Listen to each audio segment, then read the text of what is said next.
Hello everybody, thanks for joining me today. So it is about 1:30 or so in the afternoon, which isn't really great timing for birds. But I couldn't come out this morning because my dog wasn't feeling good. So I stayed with him and now I'm out now. So my plan is I'm out at a park that has a nice stream going through it. So my plan is to hang out around the brook and see what species might be hanging around in the shrubby thicket sections around the brook. Today is the first day of spring, so there's already been some early migrants coming up. I saw an eastern phoebe and some tree swallows over the weekend, so things are starting to move north, which is exciting. So today my plan is to just hang out around the brook and see what species are here, so I can kind of have like a baseline inventory of what species are here and kind of keep track of when things are moving north. So this shrubby section around this brook is a perfect habitat for birds. It provides shelter, provides food, and water is very important for everything, obviously. And things around water are also good spots for insects to start to emerge. So I'm hoping that with the brook and the shrubby habitat around it, there'll be some species out and about. But the time of day is not ideal, so we'll see what we can find.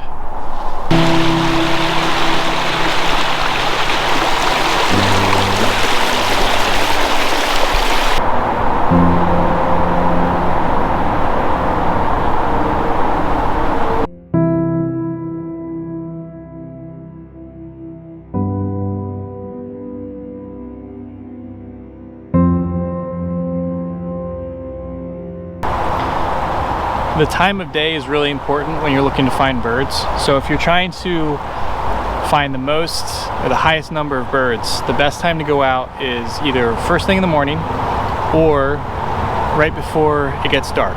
Most birds are only physically capable of eating enough food to last through the night. So first thing in the morning, it's pretty much every bird needs to eat. So that's when you're gonna have the most activity of birds. A lot of species are out foraging.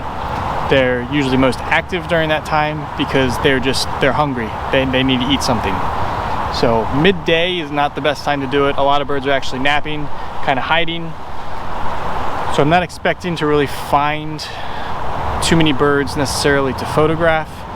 And even if I am able to find and photograph them, the pictures aren't going to be that great because it's such bright, harsh light right now. It's blue sky, it's clear, it's sunny. So my goal today is not necessarily to photograph birds, but just try to get an idea of what birds are here and see if any migrants have come up or not. I've already heard Carolina wren, northern cardinal, and I hear some kind of sparrow behind me. I'm thinking it's a white-throated sparrow. So that's a good indication. So far that's a lot of the same species that have been here all winter.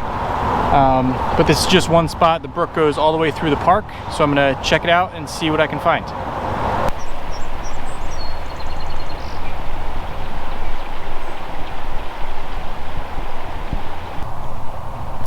Found a spot to sit down in the shade. I'm about 20 yards or so away from the bank of the stream.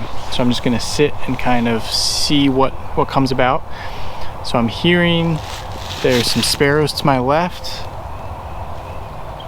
There's a Carolina wren over to my right and at least one or two cardinals.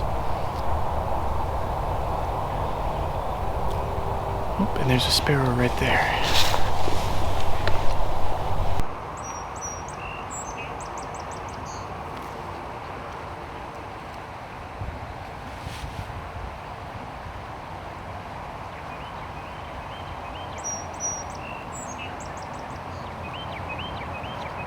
Sparrow went down deeper into the brush, but it was a song sparrow. These shrubby habitats can be really productive, especially in the late winter and early spring, when this is where a lot of the birds are. So these thickets and these shrubby sections can have a lot of different species. They can have pretty much any sparrow that we have in this area. So we have white-throated sparrow, we have juncos, which are part of the sparrow family, song sparrow. Those are the common ones. And then we've got northern cardinals, the wrens we have in this area as well, tufted titmice, chickadee. So they're all going to be found in this kind of habitat this time of year. And so far I've seen all of those here. So these shrubby habitats are really important for a couple of reasons. One, they're a source of water, which is very important all year round, but flowing and access to water is really important in the winter time when a lot of water is frozen over. So being around water is very important, so you're going to find species there. Number two, these thicket and shrubby areas that just happen to be around water, because that's where a lot of shrub species are able to grow the best, especially like berry species, blackberries, raspberries, the small kind of ground berry species like strawberries, that sort of thing. They're going to be found and grow the best around water as well. So you're going to find a lot of bird species in that area because of the food source. And it also provides protection, so it's going to get you out of the wind, and it also allows you to blend in and hide from predators as well. So that's why this kind of habitat is really important and is usually a good spot to find a lot of different species of birds. You'll also have some different and unique tree species around water as well. So I've got a decent sized sycamore tree here to my left, and sycamore trees, they spread out their seeds in these little pods. So they have these little things that look like kind of like big berries that hang from the tree, and there's little seeds in there. So different birds will kind of go after these little seed pods, get the seeds out of them.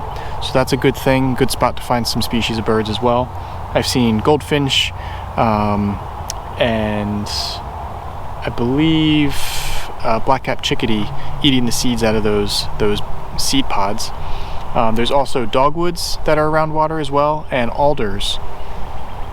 And alders have small, tight seed pods as well that birds will eat the seeds out of there as well. So it's a lot of food around water, and these thicket and shrubby habitats are a good spot to find things, especially when food is scarce early spring when there's not really that much out and about yet. Now behind me you'll see that they mowed this section I think it was December. So they keep this as grassland. This actually used to be an abandoned golf course. So they mow this every year to keep it as grassland, which is really important. I mean, you're not going to have grassland in this area unless it's managed for grassland. So the most common way of keeping an area grassland in this state really is through mowing. So they do it periodically. I think this one is once a year, but it keeps it as grassland, so that's going to be good for different species coming up in the summer and in fall. So there'll definitely be some bluebirds in this area. I've seen them here in the winter before.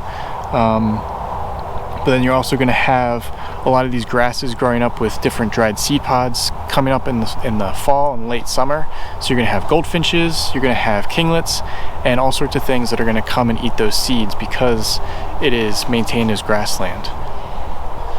One thing that's really important to consider when you're visiting different parks and preserves and such like that, if you find a spot that is mowed or there's trees that are cut, hopefully it's for a reason.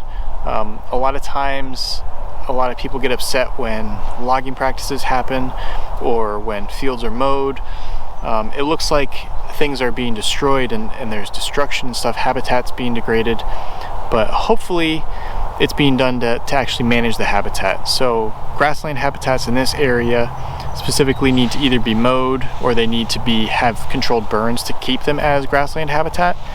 Right now in this state, in Connecticut, grassland habitats are really rare. So actually maintaining areas as grassland is really important. But if a grassland was left unmanaged, it's going to turn into a forest, which is going to result in a kind of a changeover of species that are going to be able to be there. So a grassland habitat supports a certain number of species.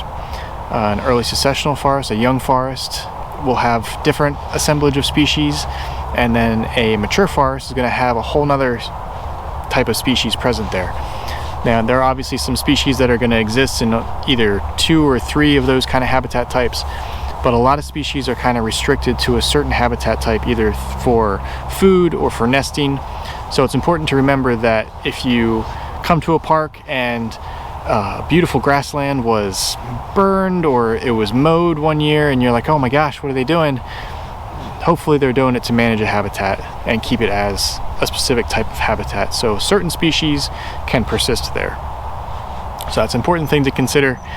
Obviously there are instances where certain activities are done and it's not beneficial and it's not done correctly. There are obviously some certain logging practices that are not beneficial and actually harmful for all sorts of different species, but hopefully in this day and age the management that's being done will be beneficial for at least a certain target species in the habitat.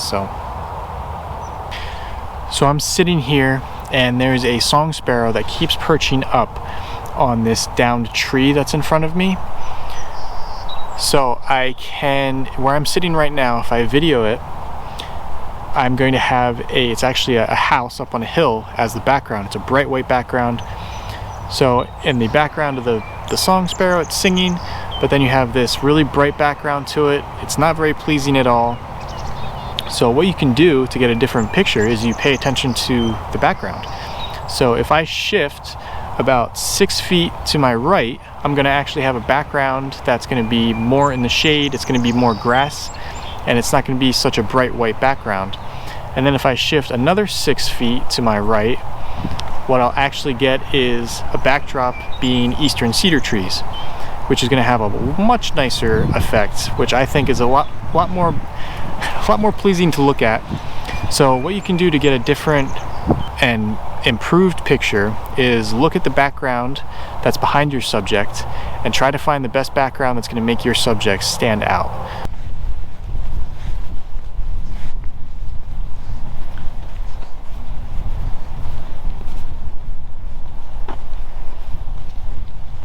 I'm sitting on the banks of this brook, and directly across from me is a bright red male northern cardinal. Now, cardinals are one of the species that the males are bright red and the females are kind of a duller pinkish reddish brown. So a lot of bird species, the females are a lot more drab in color, and it's really just for camouflage and protection while they're sitting on the nest raising the young. But even the bright red cardinal can easily blend in when it's in its thicket habitat. So when it's out in the open, obviously it's bright red, it's very noticeable, but once it goes into the shade of the thicket, it's much harder to see, and the red actually kind of turns into a dark blackish brown when it's in the shade, so it's much harder to see. It can actually blend in perfectly.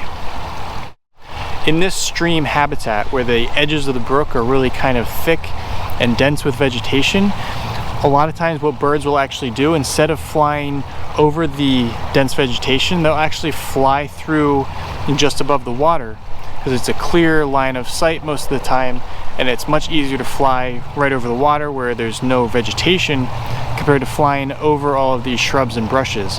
Plus, you're also protected because you have these shrubs and vegetation on either side of you, so the birds can just fly very quickly from one spot to the next. So if you spend any time along brooks or streams, oftentimes you'll notice that where the birds will just fly directly over the water to get from point A to B rather than flying around or flying over the shrubs. It's one thing I've noticed definitely with cardinals is a lot of times there'll be a lot of different cardinals that are nesting along a brook, but to get from point A to B, they'll actually just fly right over the brook instead of trying to go around or going out into the open, which kind of exposes them more to predation and obviously being sighted. Right now I've got black-capped chickadee, tufted titmouse, and I think the cardinal's still around somewhere. The chickadee is just to my left, so I'm going to see if I can get any video of him or her. They're one of the species that's really hard to tell male and female.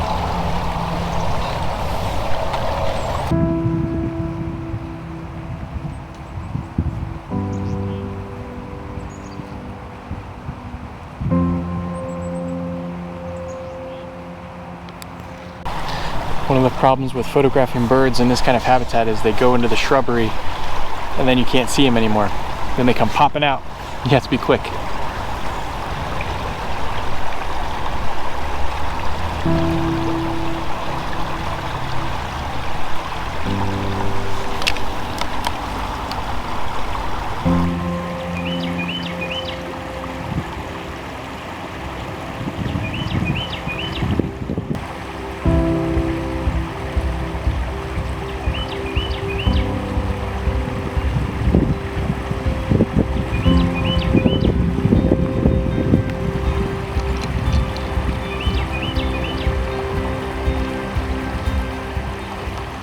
I've only been here for about 2 hours now. It's just about 3:30, and already there's an increase in bird activity. So a lot of birds are starting to get a little bit more active. They're starting to forage for food. I have 2 house sparrows down here by the brook that are actually getting drinks of water, and there's a song sparrow that looks like it's foraging for insects along the edge of the banks of the grass as well. So things are starting to be a lot more active, and there's a Carolina wren, actually 2 Carolina wrens that are out now that are singing off to my right. So things are definitely getting a lot more active, and like I said before, as the day progresses and it gets closer to dusk, birds are going to naturally get more active because they're going to need to get the food so they can last the evening and not starve and make it till the morning. So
now, some may think that this is a waste of time. I am only seeing species that I can just see in my backyard, which is at this point true.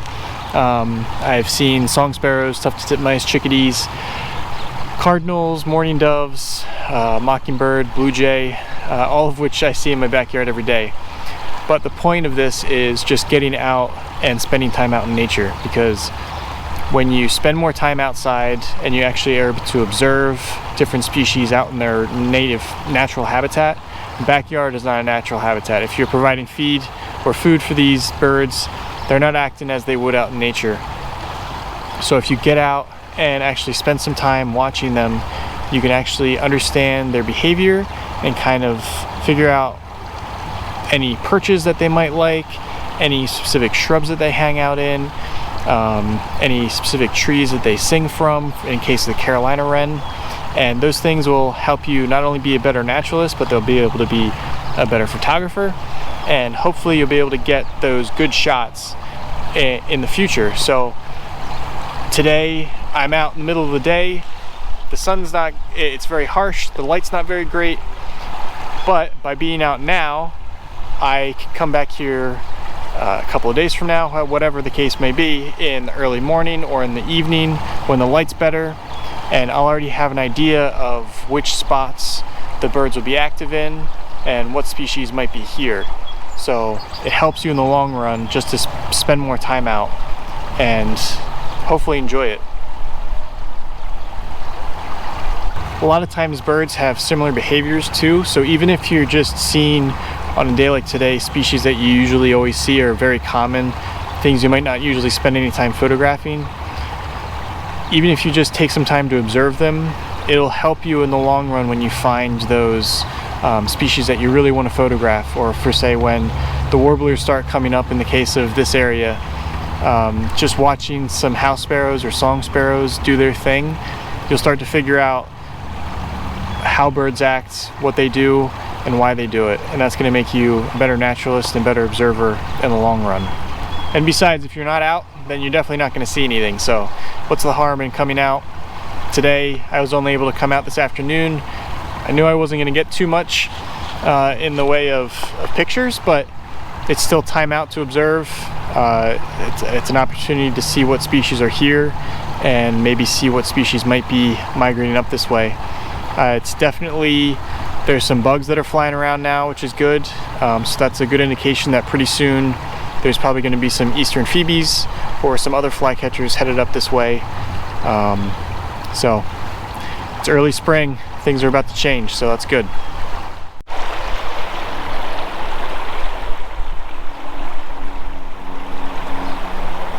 I know this video was a little bit different than what my usual videos were. It wasn't focused on just getting pictures and videos of different birds and other species that were around, but I still hope you were able to benefit from some of the tips I was able to share with you and some of the different characteristics about this specific habitat type. And I hope these tips will be able to benefit you so that you can go out and find and observe birds in your area. And I challenge you to go out to your local neighborhood and find a park that has a stream going through it with some shrubs around it and see what kind of species you can find in your neighborhood. If you're able to benefit from these tips that I was able to provide today, hit that subscribe button, as I'm going to be making more videos on the different types of habitats and the different species that you're going to find in these different habitats in the future. So look forward to that, and that's going to be it for me today. Thank you for watching.